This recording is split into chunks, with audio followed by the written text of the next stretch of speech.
you're live on Joy 99.7 FM and of course Joy Prime, and it's a good evening to have a good conversation with somebody here in Ghana who's making amazing strides and helping our industry and development in so many ways. When it's time for personality profile, you know that you need to get a notebook. In this episode in particular, you actually need one. You need a pen and a paper because this man has lots of wisdom to share. He's got lots of nuggets to share. I'm personally looking forward to hearing a bit about his journey and taking notes as well. So hey, welcome along to that evening where you get to listen to an amazing person on Personality Profile. I'm Lexis Bill on behalf of the crew. I say welcome, and today's episode is a very special one. It's one of my favorite people. Today we get to speak with an advertising and communications maverick. One of the youngest, hardest working men on the continent who've actually distinguished themselves as a leader, a corporate leader, leading an amazing brand which is transforming other brands as well through media and communications. If you're ready, please, let me tell you a bit about this maverick, okay? Now, through his journey to become an expert in the marketing communications industry almost 2 decades ago, he also nurtured both business and entrepreneurial acumen that enabled him to manage and build other businesses in some of West African and East African countries thereabouts. He holds an MBA in marketing from the University of Ghana, a bachelor's degree in economics and geography from the Kwame Nkrumah University of Science and Technology in Kumasi. He was the general manager of MediaCom, the first independent media agency in Ghana, delivering top-of-the-class media and communication solutions to both local and global brands. He's actually the CEO of Dentsu Ghana, the group company for several Dentsu international agencies, including Karat, iProspect, and Dentsu Creative. He's also the president of the Advertising Association of Ghana. Mr. Andrew Ackah is my guest. And he's looking sharp. I mean, look at that. You should have a look at that. You teach me. You teach me all the time. I was going to pan down to see what a fashionista you are. Actually. No, you teach me all the time, like this. Thank you so much. Notes, bro. Good to see you. How you doing? Thank you. Man? I'm good. It's been a tough year. But I think that it's been a tough year. Well, you don't look like it. We don't have to look like our problems, but I mean the truth of the matter is that it's been a tough year, not just for our industry and our company in particular, but I think it's been tough on everyone. But again, you look at the spectrum and realize that we still have that, that goodwill to want to go for and to want to make things happen, to correct whatever has happened to our economy the past couple of years. So let's be fair. Yours started well. Yes. Because in December, that's when you actually won the election to become the president of the Advertising Association of Ghana. Yes. It started well. Like every year, you're hoping that it starts well. For me, I was quite honored to be elected as the president of AAG, a very prestigious role that persons of very high repute have actually held that role before. Mansa Mwewa, my own godfather, Mr. T, I'm sure we'll get to speak about him, Tobo Mensah, who partially made me who I am today. Mr. Joel Nete, Mrs. Nokoduya, Mr. Gedilai, quite a number of the Professor Tim Akweheford. It's such a privileged position, to behold, and I think that I was honored by the entire industry giving me this mandate to try and propel, the agenda of the association to try and make things happen. A very elite and short list of great minds in advertising and media here in Ghana, and under very dramatic circumstances as well. Because I remember, I think you won by a vote. Huh? It was by 2 votes. By 2 votes. Yeah, but you see, national election is just 50+1. So I mean, it's to let you know that it's great to have competition everywhere. But that was not the essence of that. It could have gone anywhere, and I'm not particularly worried about where it could have gone. I think that the good thing is that we're still united, as an association, and we have quite a bit of work to do. And the good thing is that, I and my executives and the council still have the goodwill of the entire council and the entire industry to try and make some changes. There are really important changes that we want to make sure that we bring association to the level that we want it to be, or the level that it once were, and it will take quite a bit of time and people and teamwork to ensure that happens. I mean, the good thing about it for me, actually, from where I sit, and I look into the future, is that you have enough experience to stomach the drama of national politics. So when you are ready to be president, please let us know. And I'm talking about president of Okay, Ghana. you never say never, but to be honest with you, I'm not. I've never thought about politics, right? Never? Yeah, I've never thought about politics. It's Why not? This actually was the first time I got elected for anything, because I think that my own style of leadership is not really merited on election. I think that by the deeds of what I do and how I relate to people and the influence that I have on people, it allows me to grow with them and to become who I am. So election is really not being my thing. But, you know, the way we've all been conscientized to say not to be spectators, you never know when in the future we want to take some key mantle in the country to make our country good. You never say never. I know people who've sworn that they would never get into politics. It is not in my future spectrum right now, but you never say never because you never know. When you decide to, actually, I know a lot of people who would vote for you, who actually would trust you. You do a good job. No, you're flattering me, Lexis. You're actually flattering me, but it's good to know that you know people think of you highly that way. I mean, you were on the council for the AAG for a little bit before you assumed the role of president. Yes. Has anything changed? I mean, is it still familiar territory, or as president, still, it's quite different? You know, I think that the wisdom of the past presidents and those who actually started this association, they knew what was going to come. That eventually, you know, their time would come and they would, they would move off the screen. So they started encouraging some of the young MDs and CEOs to take on positions on the council.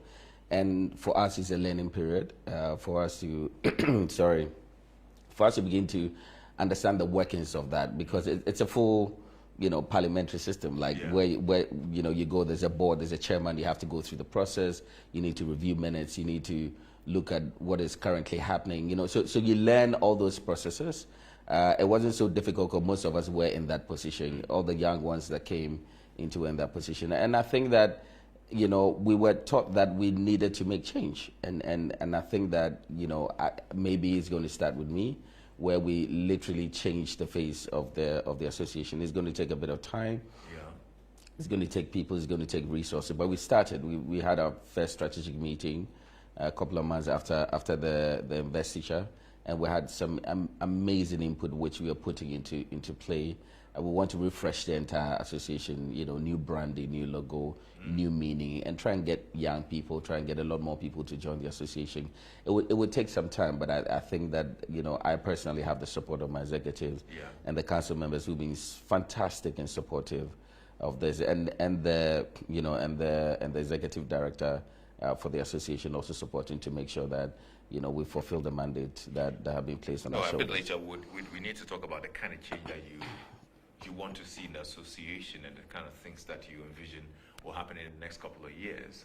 But let's talk about your role as well as CEO of the Dentsu Group. I mean, that's also a very big portfolio. Sometimes I wonder how you're able to juggle all of these. How is it doing? I mean, so the AGs are non-paid for, right? But this is where I actually break my bread. But again, that's what society is about. You get paid from one area and use your energy to help another area that you're not being paid for. But being a CEO for Dentsu I think I'm in my eighth year. Eighth year, yes. Wow. Since Dentsu acquired two of our local businesses and turned them into part of their global group. It's been a journey. It's been a journey. That's what I would say. And I thought sometimes because I had been at that position as a GM of MediaCom for about 7-8 years, and I thought I had seen it all.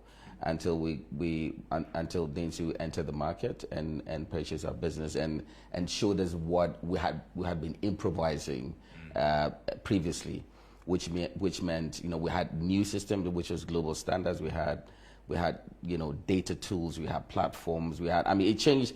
The moment I saw this, like, why didn't I have this 15 years ago? I would have creamed the entire country. Like, just joking. But it was quite refreshing. Yeah. And I think that it inspired, the rest of my team, because now you had the tools, you couldn't complain. The difficulty with local businesses is that because you do not have these global platforms, you lack in a lot of ways, especially data, tools to build the strategies and all of that. They're quite difficult to build them yourselves. But if you belong to a global business, you have access. And I think that's what stimulated the interest and made my team, really hungry to go out there and win businesses, because now they had the tools, they didn't have the excuse, they had the right leadership, we had the right support from our global team. Amazing, I'm being honest with you. I've been an affiliate in the past where we had such support, but this, I can tell you, is unbelievable, the kind of support that we get from our global team, to make us run. So it's just that, that whole process just made it exciting to still continue to be this. Because after 20 years, sometimes I feel like, am I a government worker? Do I still want to be doing this? I'm still waiting for the grape to sprout. But, it feels like a long time. But again, it also feels very refreshing because you get to work with younger people, smarter brains, smarter ideas. And my job really is to help them throughout their own journey, while we still fulfill our obligations to the company. And I gotta be telling you, if you're gonna do this for 8 years, then you are really enjoying it, obviously. It's fun. It's fun. I'm competitive. I'm quite ambitious. The company is competitive and quite ambitious, and I think that everyone who is in Dentsu Ghana has similar tendencies. Because what we do not like is when you tell us that we can't do something. And I think that we've literally, when Dentsu bought the business in 2015, we've literally quadrupled our business in terms of size, in terms of people. We're like 45, we're over 105, 110 right now. We've added extra businesses to our portfolio. We didn't have a creative business, now we have a creative business. We have other platforms, location services and all of that to the whole advertising portfolio. So it's quite an interesting journey. I don't feel like I'm getting bored, and I don't want to be bored because the future looks quite exciting. That's great. Well, let's get to meet you exactly, and get to your journey to this office. Actually, yes. Where did it start from? Where are you from, Andrew Ackah? Oh, where am I from? Yes. That's a very, very long ask. Like, I don't know where to start. Okay, so maybe you want me to start from family, right? Yes. I want to know where you're from. I was born in Dunkofen. My mother, Mrs. Marian Ackah, my beloved mom, was working there as an agric officer, statistician. Okay. And that's where she met my dad. My dad was a headmaster and a teacher and headmaster then. So I think that they met in.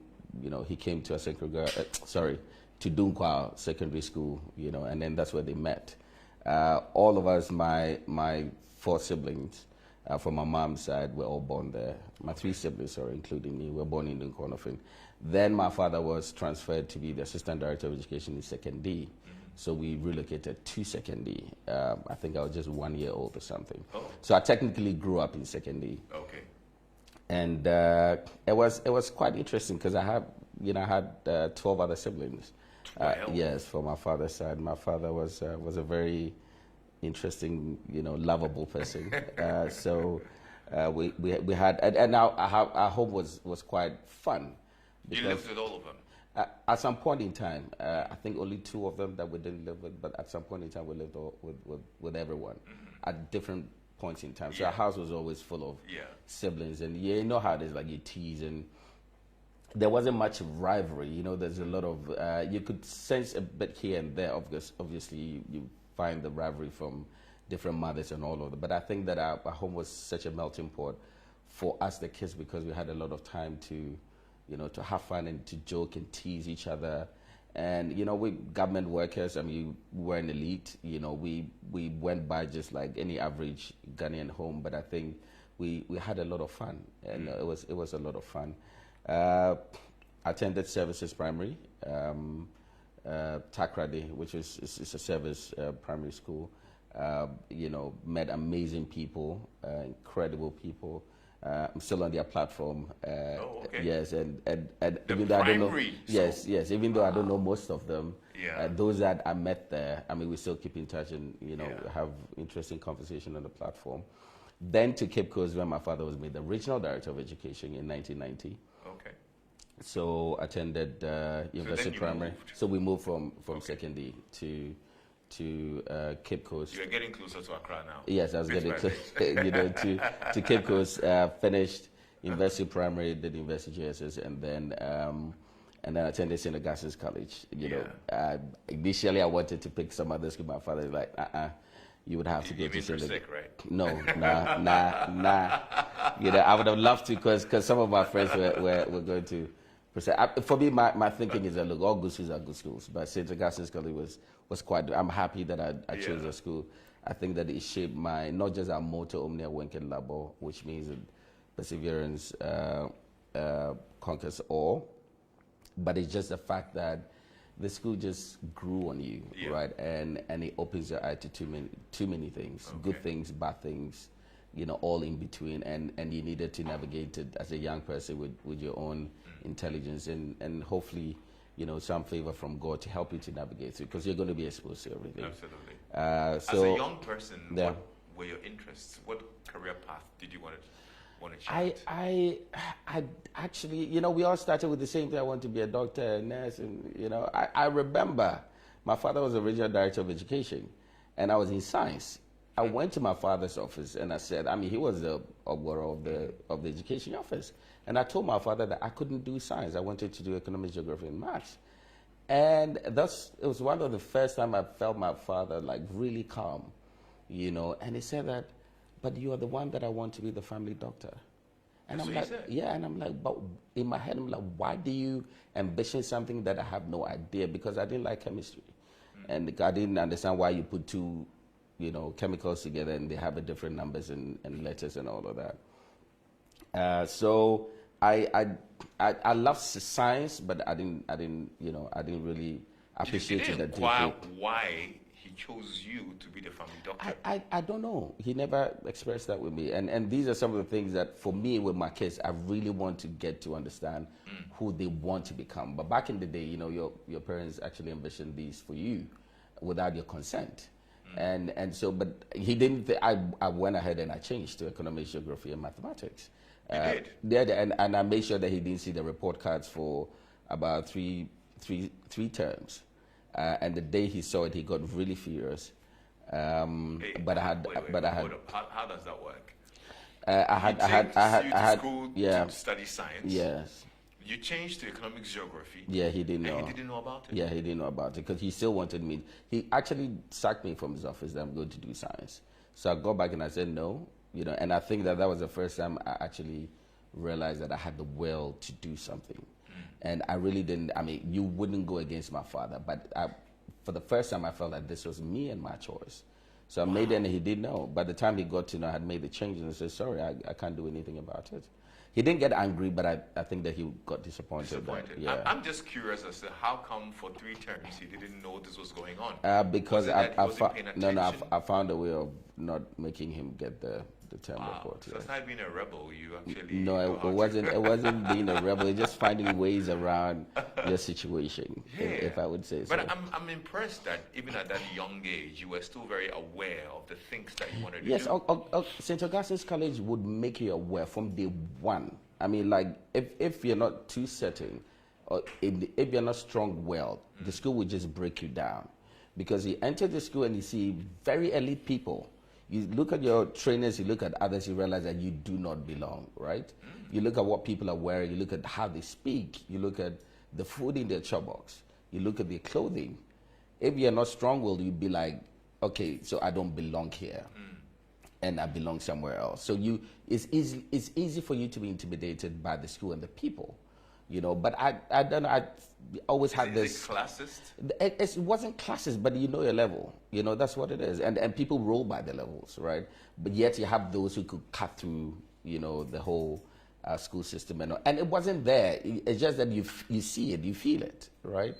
And the people that you wanted to belong, but you couldn't go close to them because you have no relationship with them, and you put them this at this level. But I think that inherently, I always knew who I thought I was, or I knew who I was. Let me say that bluntly. So I could fit anywhere. But this system doesn't it put undue pressure on the students? It does. It does. To be honest with you, it does. We all did some sort of crazy stuff just because we wanted to be known and to be seen, to be you know, part of a certain class. To belong. Yeah, to belong. It's just. Do you remember one of the things you did?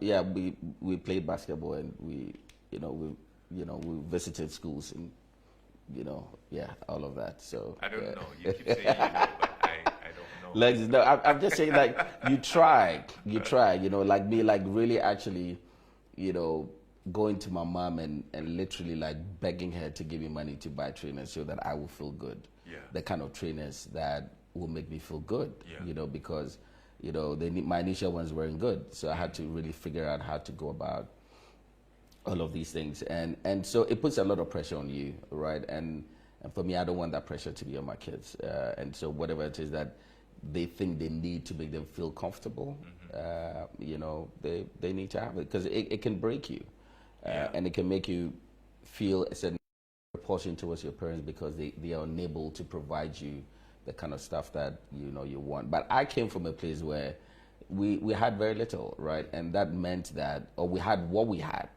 And so it wasn't a big deal for me. It's just that I needed to feel like at least I'm moving. I'm getting to, I'm moving. I'm getting to one step to the other. Yeah. It wasn't too much pressure because I knew who I was.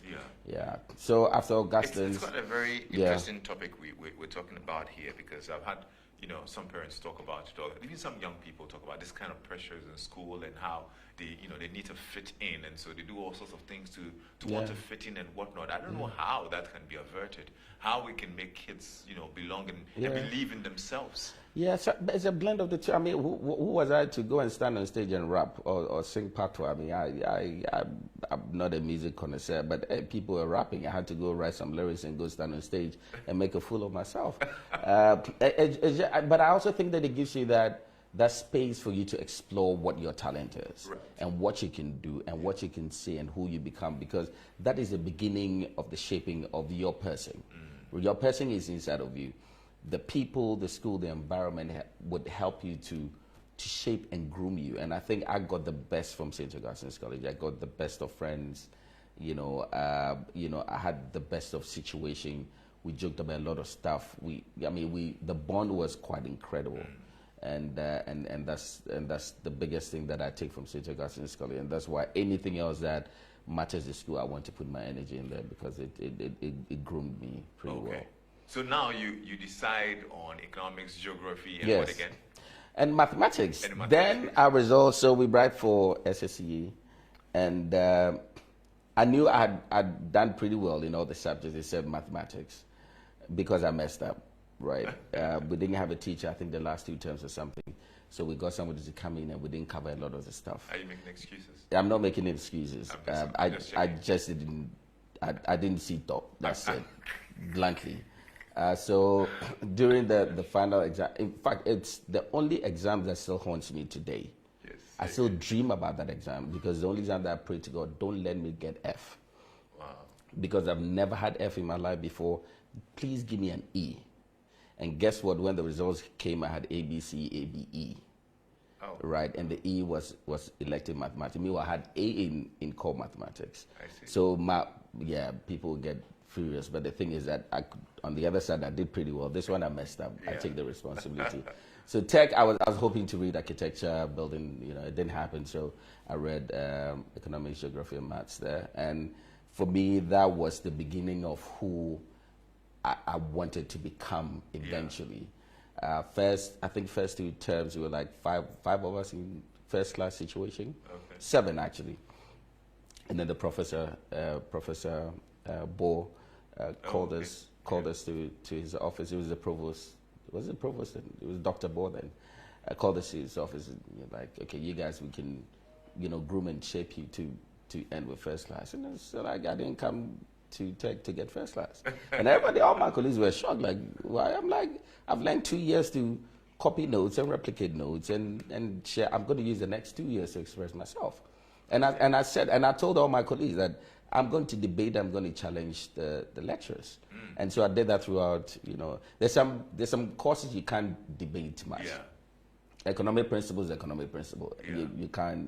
You can't debate that. But subject like geography and all of that, even development economics, I could check. So my whole thing was, challenge and make sure that you truly understand what these subjects were. And I think that I didn't get the first class, of course, I wasn't looking for it, but I think that leaving that, that university actually made me know who I truly was and who I could be and how I could influence situations and people going forward. Your journey is actually quite like mine, because I also did economics, geography,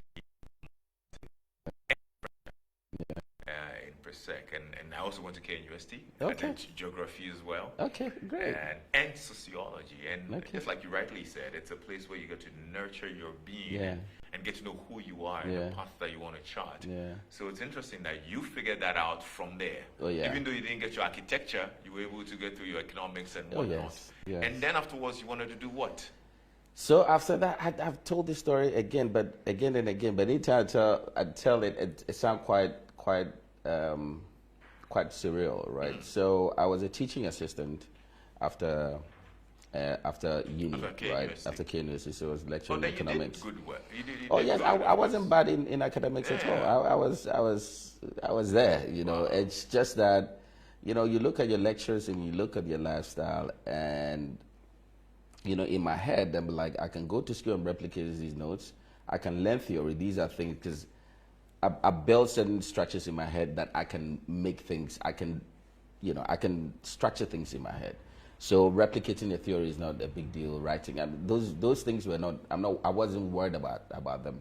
Reading and learning was not a big deal. Cracking an answer to something was not a big deal for me. But I looked at the entire spectrum, and I was like, bro, I think you have so much inside of you than to go and replicate what somebody has written, right? Why don't you write that book yourself? Why don't you do something with your life that later you can replicate and let people know this actually is, right? So my professor, all my friends, went to London, PhD and all of that, had visas. My professor, are you not going anywhere? I'm like, nah.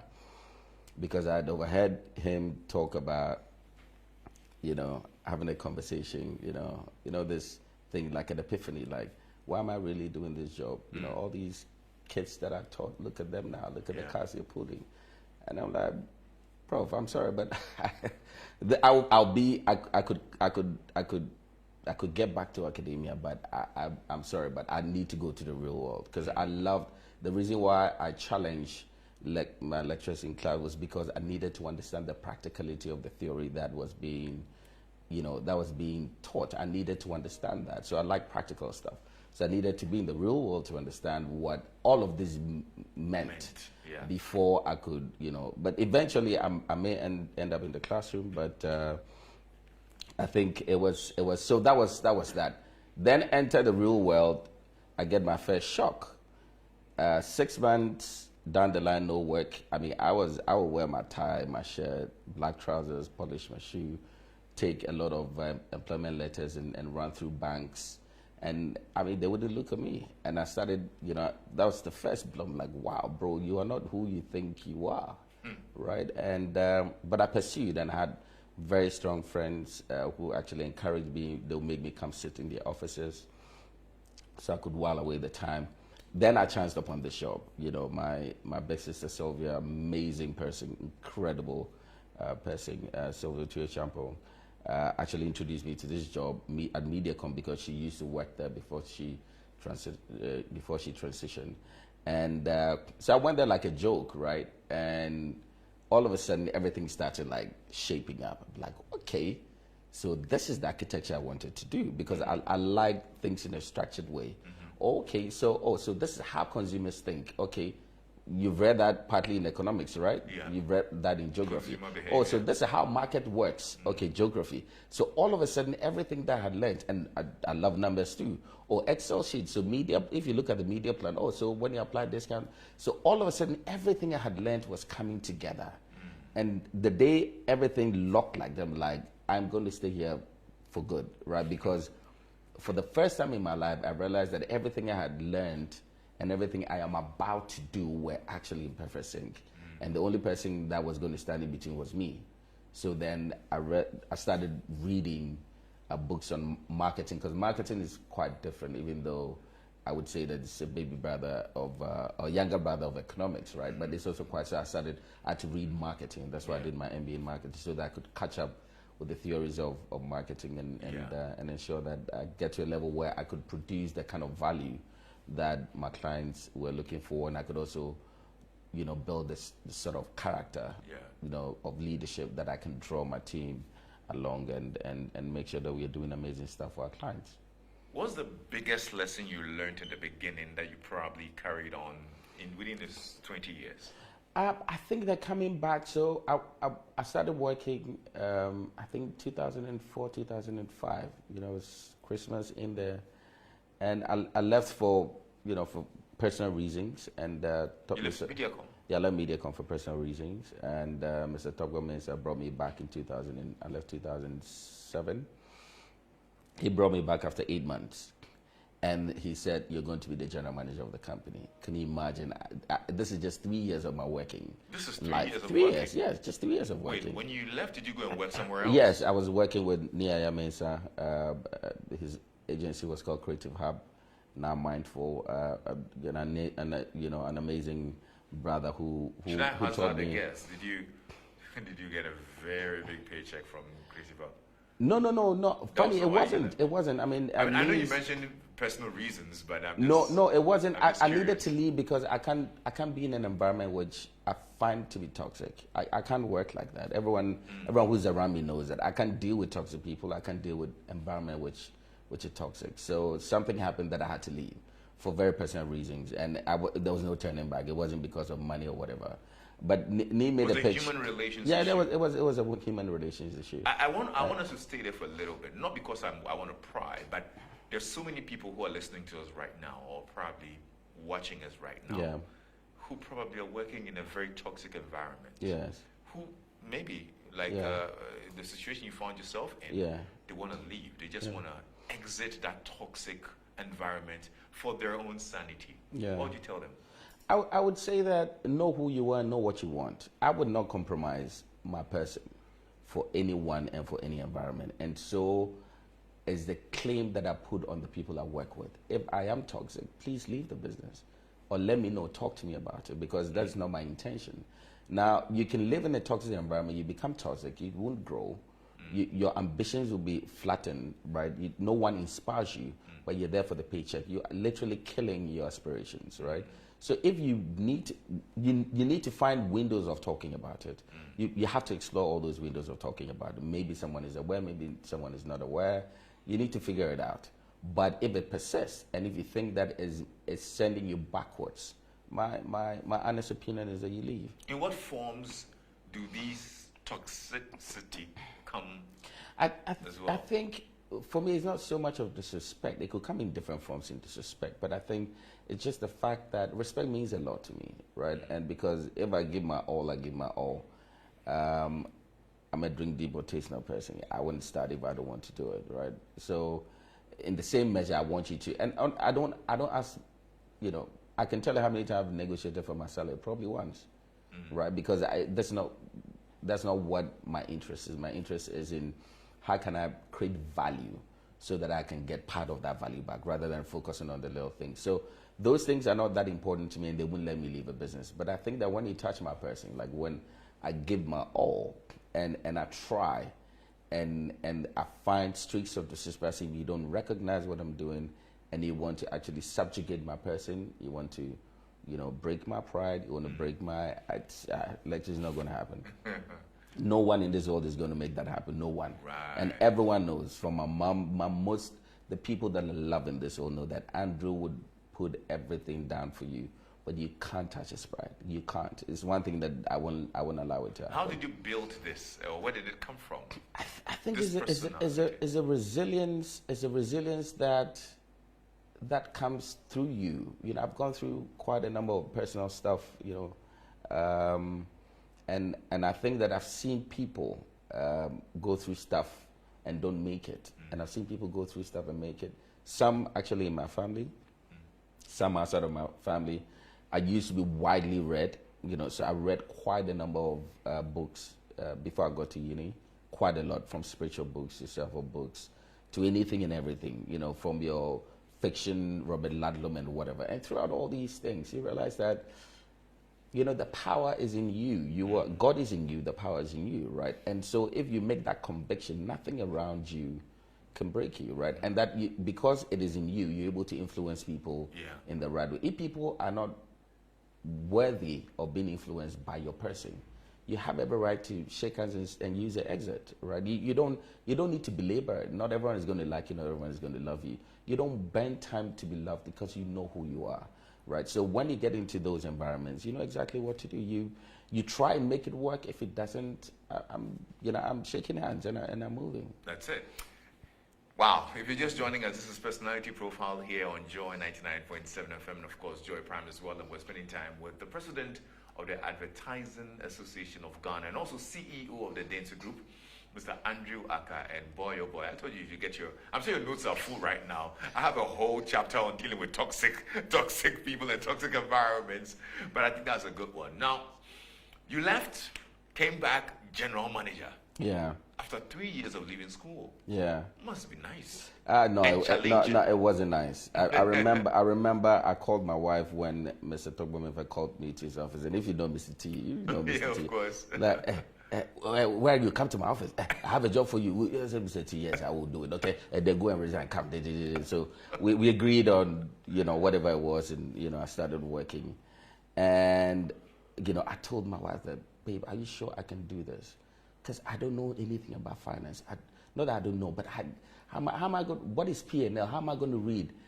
And for me, that is one of the things that made me marry her. And that's why we're so close. We've been so close for a long time, and we are confident because she has an incredible belief in me as a person and what I could do. So she was like, "What are you talking about? You can walk to the president today and make him change his mind about something. Why do you think that you can run this company, right?" And I think from that, internally made me feel good because somebody else believed me at home. And that when I started having challenges, because I was young, mind you, I was young and running the largest media buying agency. I mean, with Diageo and all these big clients, MTN back in the day. It was huge, and you would have a lot of challenges. And boy, it's a lot of challenge that you'll be facing with all these big guns. I'm talking about someone that you started working, and he was a director, and now you're a GM, so you're supposed to, speak to him at the same level. It's a challenge. You need to find your way to maneuver that. And I think that what Mr. T told me one day, because I had a problem, one day I was quite unhappy. And he looked at me and solved the problem and said, "You know what, even if you do not want to succeed, I will make you succeed. Wow. So go back to the office and continue working." And I think that, and he promised me that I will make you succeed. And I think that is what kept my back straight all these years. Yeah. And he's one person that I talk fondly about because he's the one that in business truly believed in me, truly appreciated what I was doing, and actually allowed myself for him to nurture me and mold me to become the leader that I was, right? In a different way, right?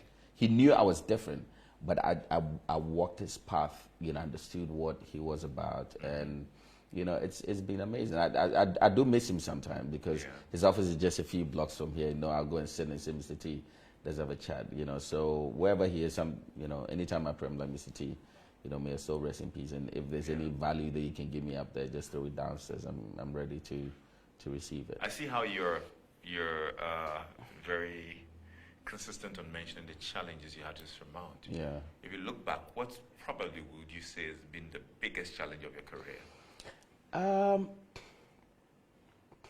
So let me tell you where the transition started and who really pushed me to the limit. And that person is Honorable George Ander, former Minister of Communication.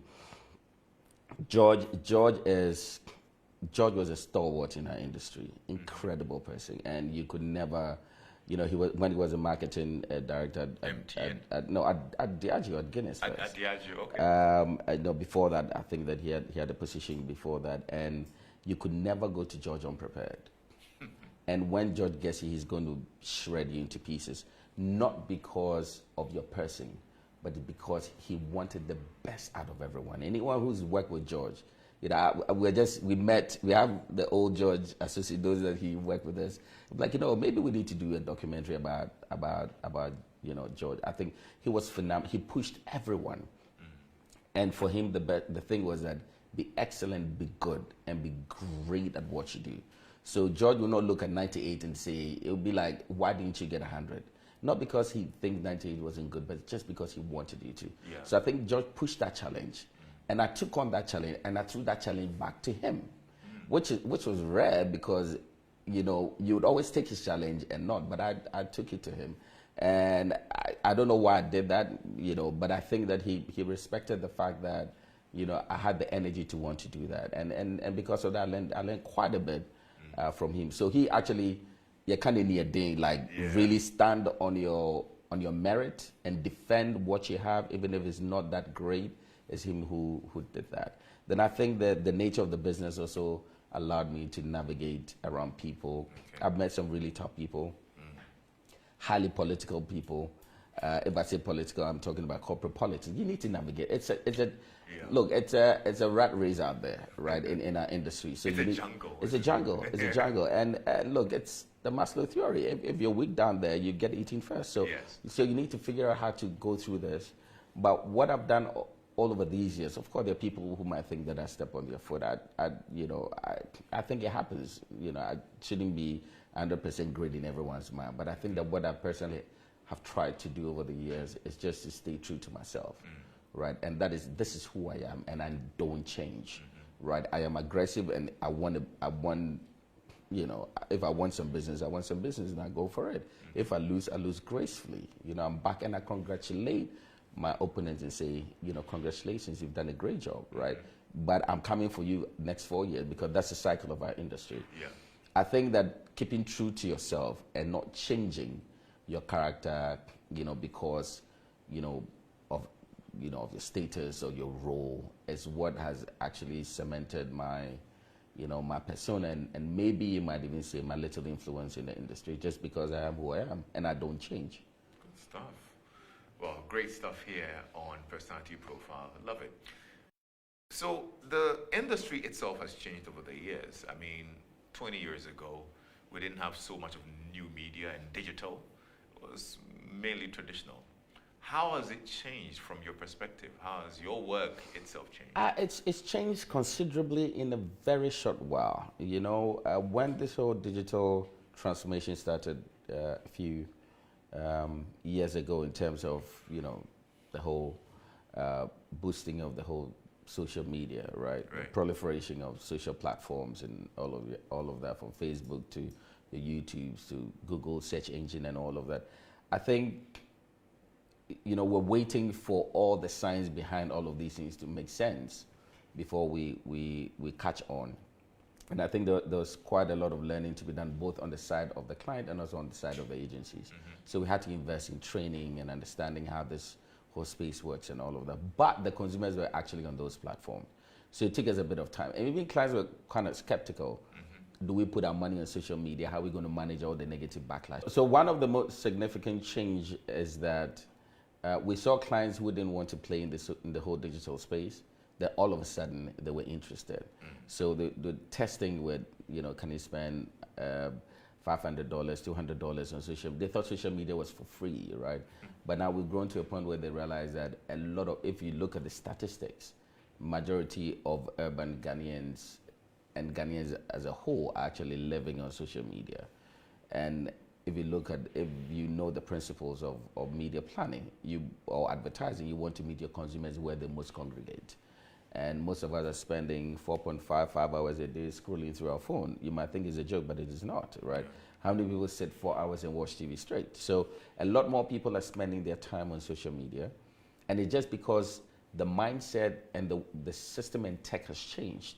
First, you're looking at somebody else's content that we're supposed to be the producer. So whether it's a television station or a radio station or an independent producer, now you can curate your own content and people are interested. You're interested in other individuals' content. So we've gradually been sucked into this ecosystem where we also creators of content, you know, and you can find a lot more comedy from ordinary people than comedians, right? So there's a lot of content that has been created. A lot of people are spending time on social media. There's been an amazing platform. TikTok is currently the #1 search engine. It is surpassing huge. Google, right? I'm talking just a couple of years ago. Nobody thought this was going to happen. So things have changed so much dramatically that a lot of people are spending time on there. So we see budget gradually shifting from traditional TV, radio, and press and out of home, which is billboards, going straight into digital. And this is going to continue for a while. So smart brands should now begin to figure out, how do we build our own, create our own branding system or ecosystem when it comes to digital, because that's where everyone is, and that's where brands are going to live for a long time. And that has affected your business, because since Dentsu took over, now you have other businesses in the creative business, iProspect as well. Yeah. And you're heavy on digital as well. Yes. And how has that journey also been?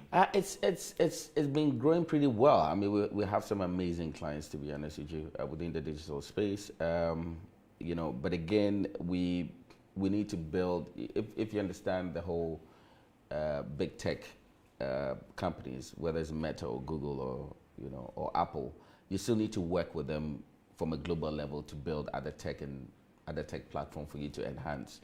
Sometimes we have great ideas, but we can't do that because we're a small market. Yeah. So we can get Google to collaborate with us for us to create certain different things. So it's a learning process that we need to push on. But I think that it's clients are more receptive to digital plans and ideas because they can see the results immediately. And instantly, people are buying stuff, especially if you have an e-commerce platform. So it's working, which means that all of our mindset would have to be shifting towards digital. But it's not just digital; it's the entire. You have your digital ecosystem, but you have a broader system, marketing, communication system that you need to let everyone fit in, and that's where our expertise come in. Yeah. Sometimes you think digital first, sometimes you don't. But whatever it is, you build a system that works for the client that would deliver the best value. Good stuff. Now, as president of the Advertising Association of Ghana as well, you're hoping that you would make some changes. Yes. What changes are you looking to see? I think the first thing is to ensure that we have a lot of our members, returning back to our fold. There's been a lot of interest in. As I'm speaking today, yesterday there was a meeting. We had about 30 members joining us. During a strategic meeting, we had, we had our own pillars and our plans, and I think that we're going gradually towards that. We needed to refresh the brand. We needed to, make sure that we have, we have it more like a new purpose, for our clients. It's a huge industry. I'm talking about 500 million. Industry, if not more than that. So it's something that must be revered, and I think that whatever happened in the past that made people disconnected is gradually coming back. So we want to take up back our old glory, from Gongo Awards and all of that, but it takes time to build that interest again. Yeah. And I think that is the path that we are on, and the entire council has given us a full support to be able to implement some of these things that gradually get us, to the point. Well, I'd say good luck with that, and thank you. At least I know you're the man for the job, so it will definitely work out pretty well. Thank you. Now, as we wrap up, you've obviously had a very colorful life, a very interesting journey as well. What's the biggest lesson you say life has taught you? Lexis, lesson or lessons. Could be one. Lessons, first I'll start with my family, right? Biggest lessons. Woo.